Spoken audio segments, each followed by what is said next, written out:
नमस्कार, मी रुशाली यादव सारंग।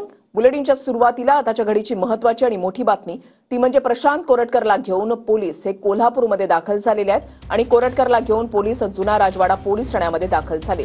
प्रशांत कोरटकरला तेलंगणामधून काल अटक करण्यात आली। महिन्याभरानंतर प्रशांत कोरटकरला अटक झाली आहे। शिवरायांविषयी अवमानकारक वक्तव्य केलेल्या कोरटकरला बेड्या ठोकण्यात आलेल्या आहेत। काल तेलंगणामधून पोलिसांनी त्याला ताब्यात घेतलं आणि त्याच्यानंतर आता 12-13 तासांनी त्याला कोल्हापूरमध्ये आणण्यात आलेलं आहे।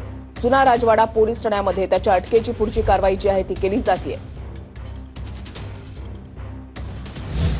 इशारा त्यांनी एक प्रकारे दिला गेलेला आहे। किती मोठा पोलीस बंदोबस्त असला तरी कोल्हापूर पद्धतीने आणि कोल्हापुरी पायतान दाखवून आम्ही या सगळ्या प्रशांत कोरटकरचं स्वागत करू अशा पद्धतीचा इशाराच एक प्रकारे दिलेला आहे। त्यामुळे एकूणच ही सगळी परिस्थिती पाहता मोठ्या पोलीस बंदोबस्तामध्ये आणि मोठ्या सुरक्षेमध्ये त्याला आता न्यायालयाकडे न्यावं लागणार आहे। त्याचबरोबर वैद्यकीय तपासणीसाठी देखील नेताना विशेष काळजी आहे ती घ्यावी लागणार आहे पोलिसांना आणि त्यामुळे काय नेमकं आता यानंतर घडतं हे पाहणं महत्त्वाचं असेल।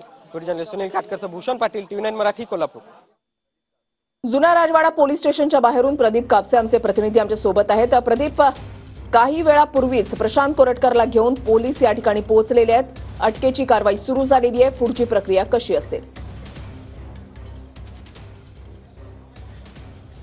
वृषीला अगदी बरोबर आहे। खरं तर गेल्या 1 महिन्यांपासून कोल्हापूर पोलिसांचं पथक जे आहे ते प्रशांत कोरटकरच्या मागावरती होतं। मात्र कोल्हापूर पोलिसांना चकवा देत प्रशांत कोरटकर जो आहे तो थेट तेलंगणामध्ये पोहोचलेला होता।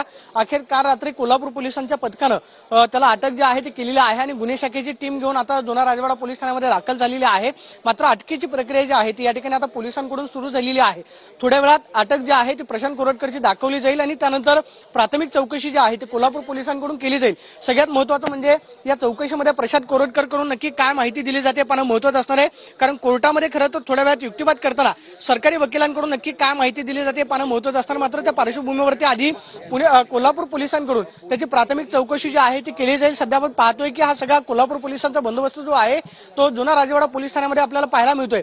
सगळ्यात महत्त्वाचं म्हणजे इतिहास तज्ञ इंद्रजित सावंत आणि छत्रपती शिवाजी महाराज यांच्याबद्दल आक्षेपार्ह विधान केल्याप्रकरणी प्रशांत कोरटकर वरती जे आहे गुन्हा दाखल झालेला होता। इंद्रजित सावंतांना धमकी जी आहे ती दिलेली होती। मात्र सुरुवातीला खरं तर फोन रेकॉर्डिंग जे आहे ते व्हायरल झाल्यानंतर आपण